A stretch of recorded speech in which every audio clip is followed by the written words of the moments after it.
આ વિડીયોનું ટોપિક તો તમે સમજી જ ગયા હશો।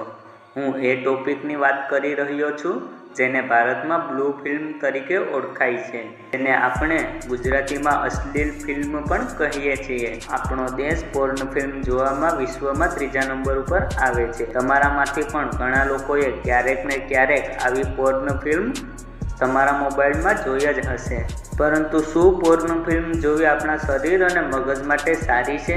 શું તે તમારા મન પર કોઈ ખરાબ અસર કરે છે? અને શું આપણે અશ્લીલ ફિલ્મ જોવી જોઈએ કે નહીં?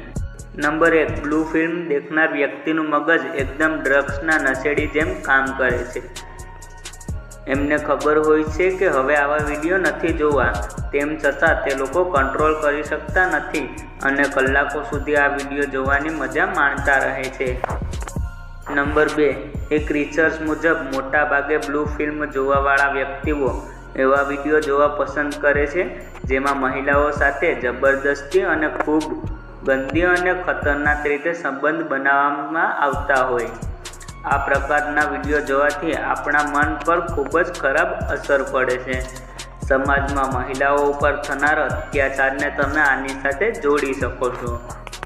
નંબર 3, એક રિસર્ચમાં એ પણ ખબર પડી કે બ્લુ ફિલ્મમાં ઘણા સીન બનાવટી હોય છે અને ઘણી વખત એવું થાય છે કે બ્લુ ફિલ્મ જોનાર વ્યક્તિઓ તેની અસલી જિંદગીમાં પણ જબરદસ્તી બ્લુ ફિલ્મની જેમ કોશિશ કરવા લાગે છે, જેથી તેની અસલી જિંદગીના સંબંધો પણ ખરાબ થવા લાગે છે। નંબર 4, વર્ષ 2014માં જર્મનના શોધકર્તાઓએ નોટિસ કર્યું કે જે લોકો ખૂબ સેક્સથી રિલેટેડ વિડીયો જોવે છે એમનું મગજ નાનું થઈ જાય છે। દારૂના વ્યસન અને ગાંડપણના શિકારી વ્યક્તિ જેવો થઈ જાય છે એનો મગજ।